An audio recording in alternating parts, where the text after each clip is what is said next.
Hey everyone, welcome back to the channel. This is Ryan and Matt here with Draft of the Future.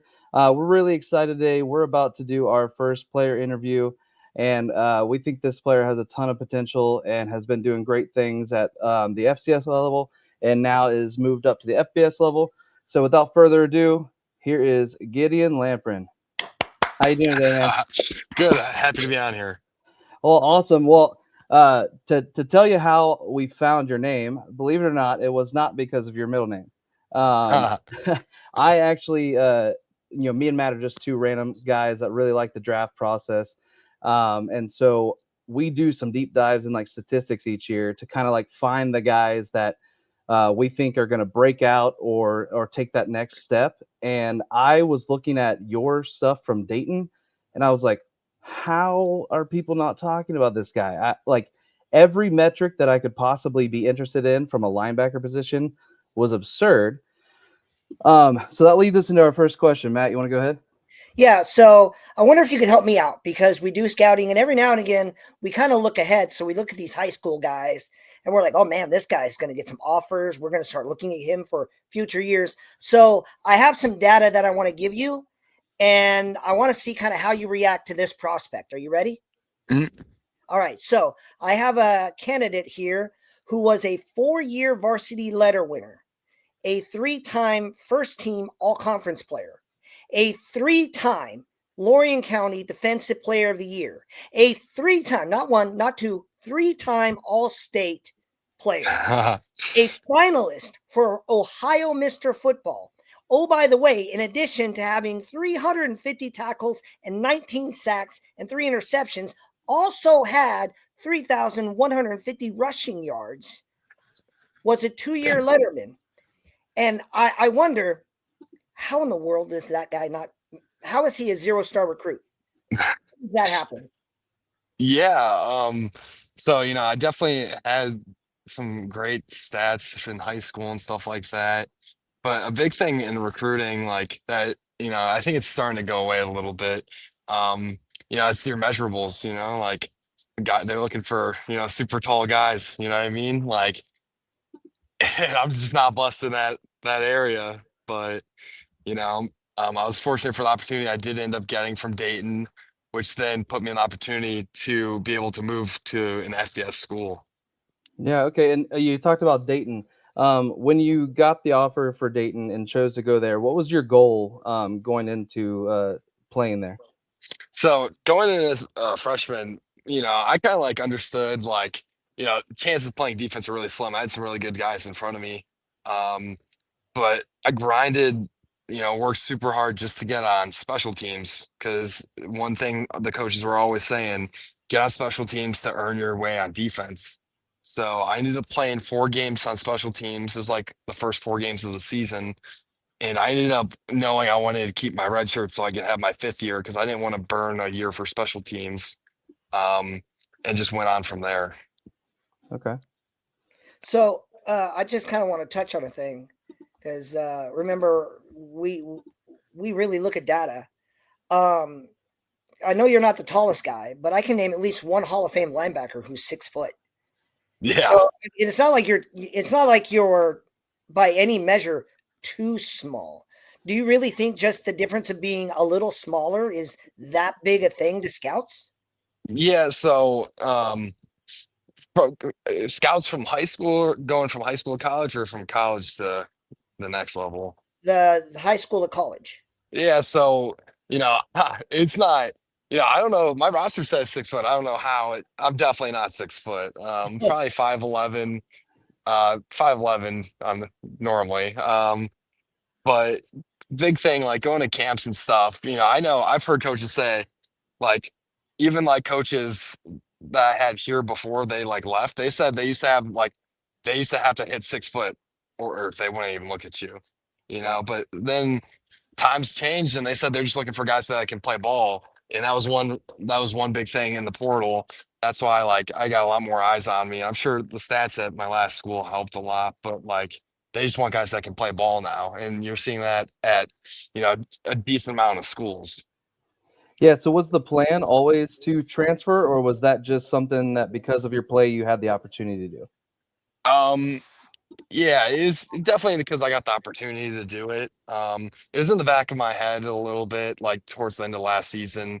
A lot of my friends were pushing me to go and, they were saying to do the right thing. So, but going to Dayton, I didn't think I was going to leave there in a year or two or something like that. It just ended up happening.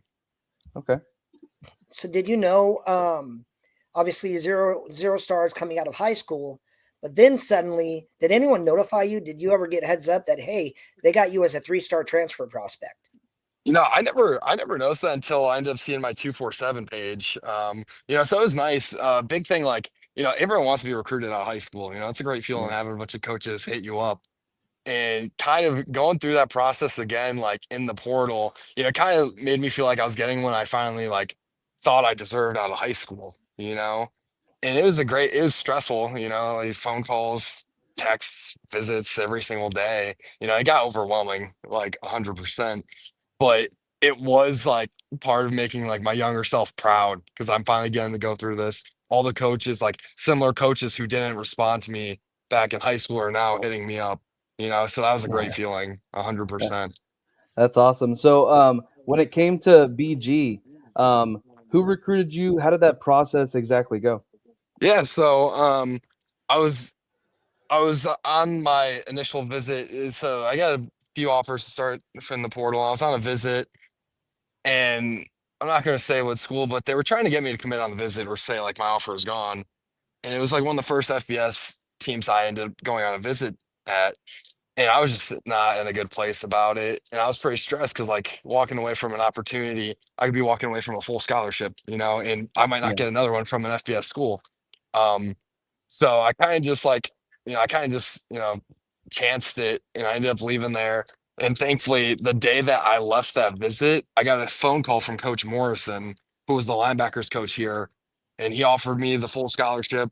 And he told me, I want you here this week, and we put it together that next day after he called me. So it was like really speed dating wise. Coach Morrison was linebacker coach and defensive coordinator.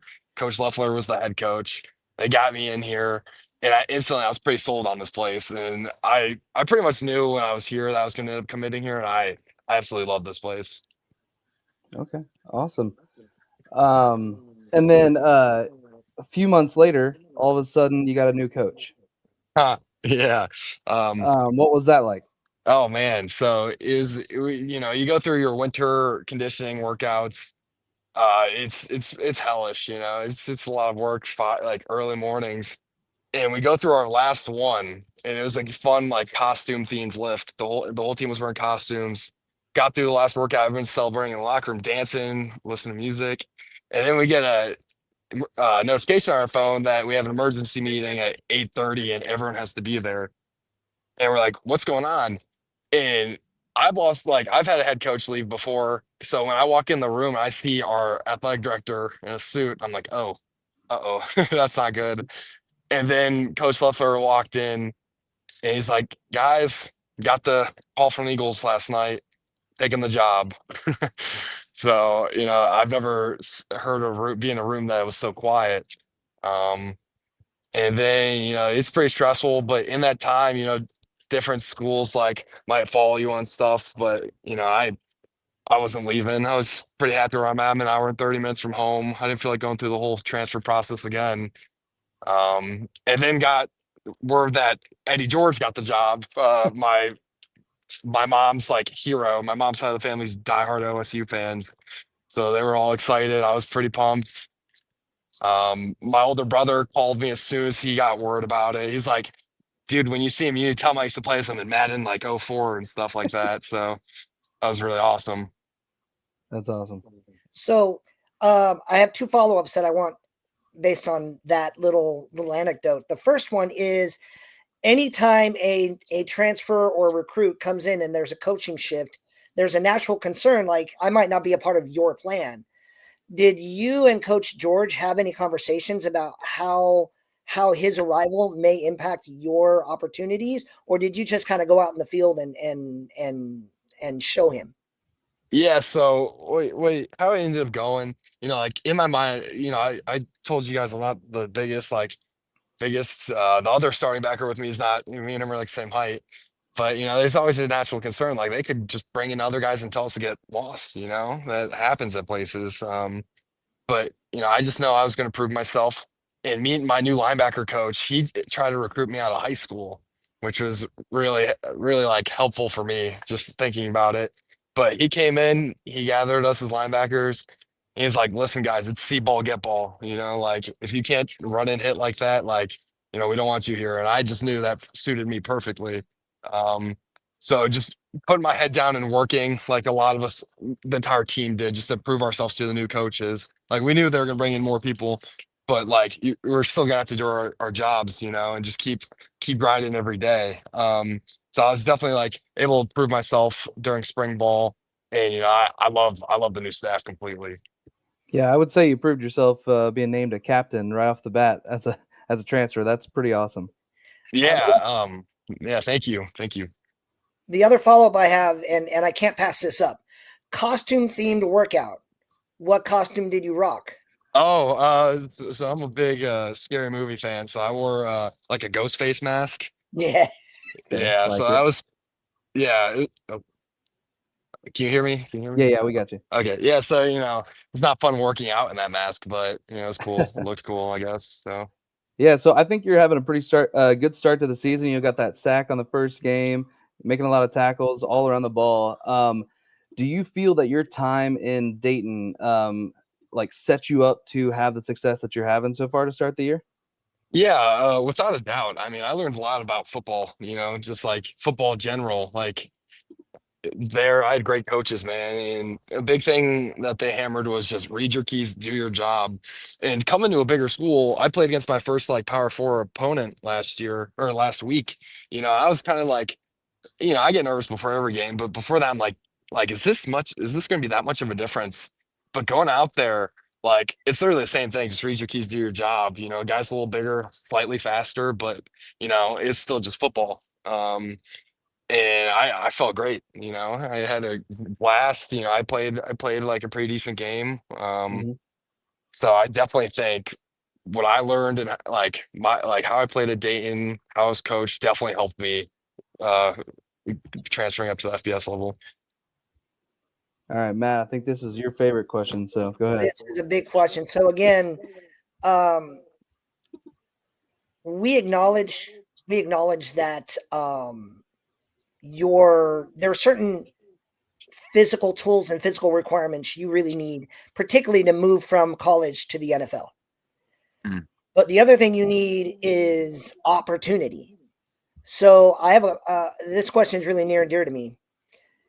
If a high school prospect calls you tomorrow and he's trying to get advice, would you advise a future prospect to, one, go to a big school, even if they have to wait to get on the field, or two, go to a school that's going to allow you to get on the field, even if it's a smaller or even an FCS school?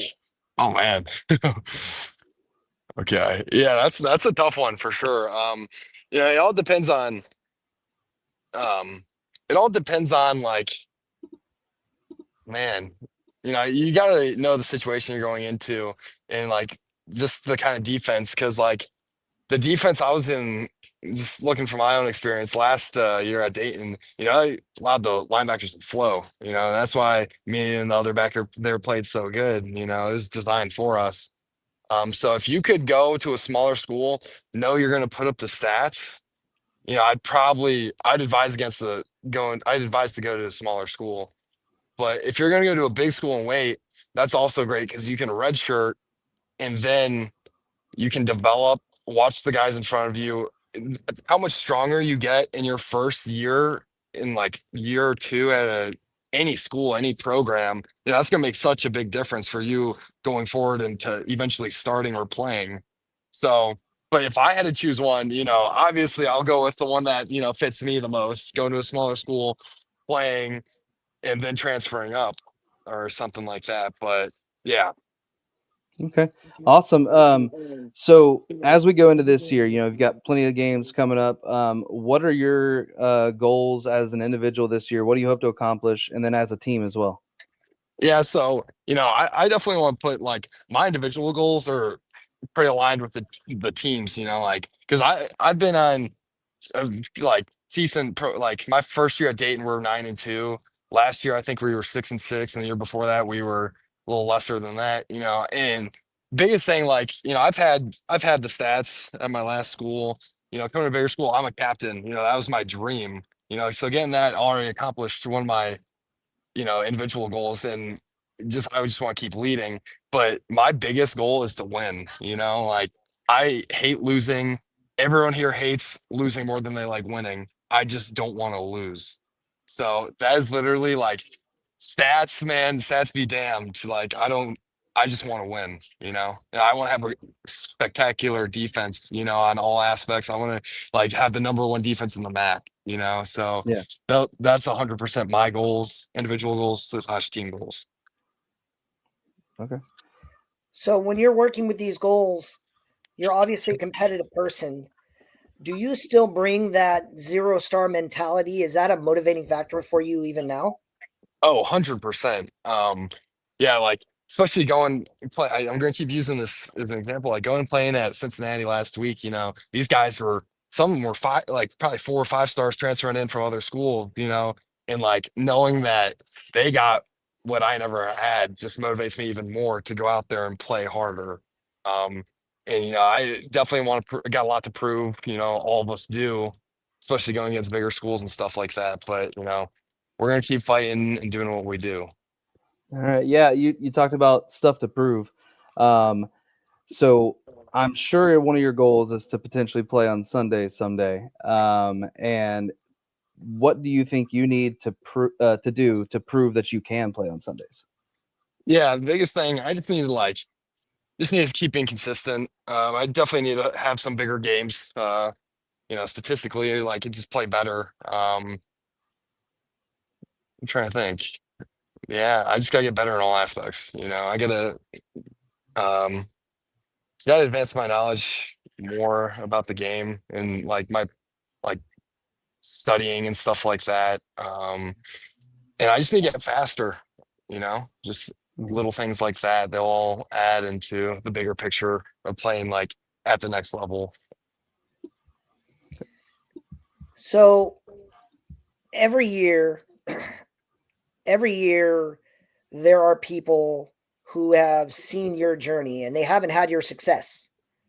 I can't stress enough how excited we were to speak to you because we're genuine fans of you. Like we saw your data out of Dayton and we're like, this guy has to go somewhere. This guy needs to do a thing because it genuinely hurts us, Ryan and me as human beings, to see someone perform and not get a chance. And every Yeah. year people get overlooked.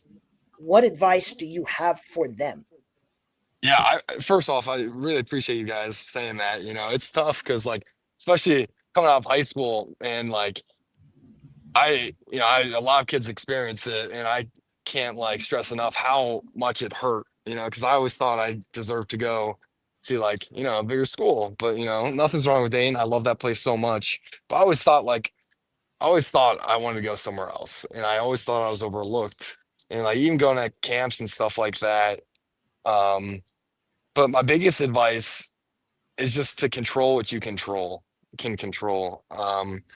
You can't control if a college coach wants to recruit you and stuff like that. But what you can is your performance on the field. So wherever you get that opportunity to go, you know, if you ball out, the coaches at the bigger schools are going to find you.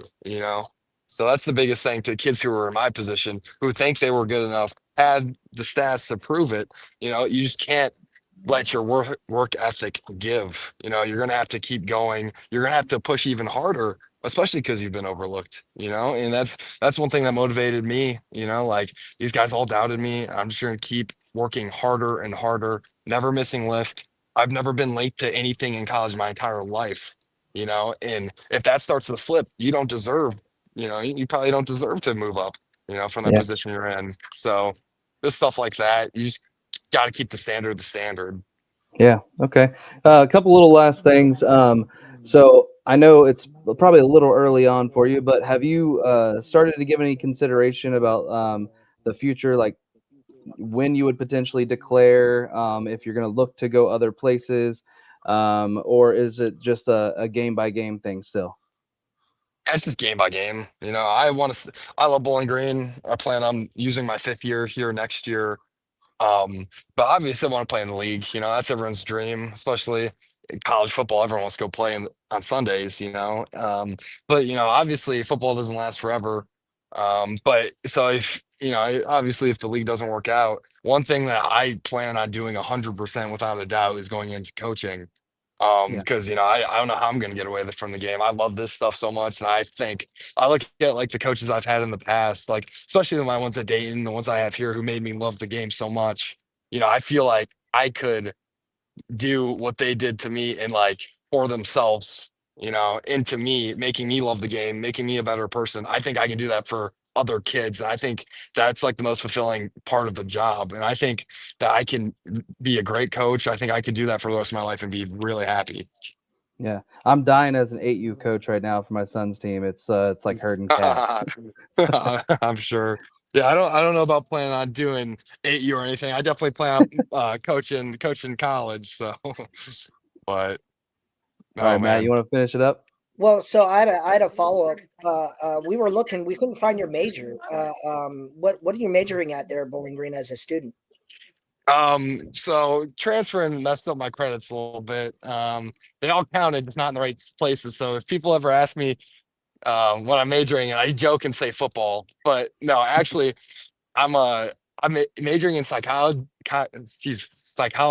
and I plan on going into a criminology master's program.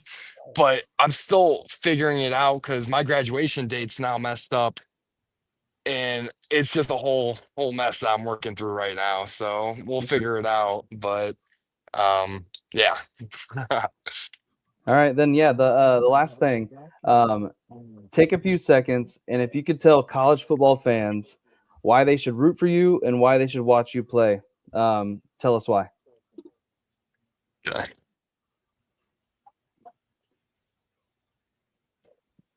Oh man, that's a loaded one. I Yeah, just want to say, love this game more than just about anyone. And oh man, sheesh. Root for, all I gotta say is root for the Falcons. Love this there you place. Love this place. Yeah, go. Okay. Well, So hey, that's all I go got. ahead, Matt. let, let me try to phrase it another way. When anyone decides I'm going to check out this Bowling Green game, what are they going to see when they watch Bowling Green on the field? Defensively, we're gonna, regardless of the score, we're gonna keep smacking stuff. We're gonna keep running into the football like relentlessly. Like even if the score is not exactly in our favor, we're gonna keep running. Effort's never gonna give. Um, and then offensively, they run the ball hard, man. We got a great line, great quarterback. They're gonna keep doing their thing. I'm really excited. But watching it, we play like how football's supposed to be played. We win the trenches, run the ball hard, stop the run. It's everything people want in football. So Yeah, awesome. Well, hey, thank you for your time. Good luck this weekend against Liberty. I had told you, I needed you to take down my wife's Bearcats for me. She also went to grad school at Liberty, so oh you got man, another okay, shot. wow. So you The can give me some gauntlet. bragging Okay. rights again. So, thanks so much. Good luck this weekend. We appreciate your time, man. Awesome. Thank you guys. Have a great one. Have a good one. Thank you, man.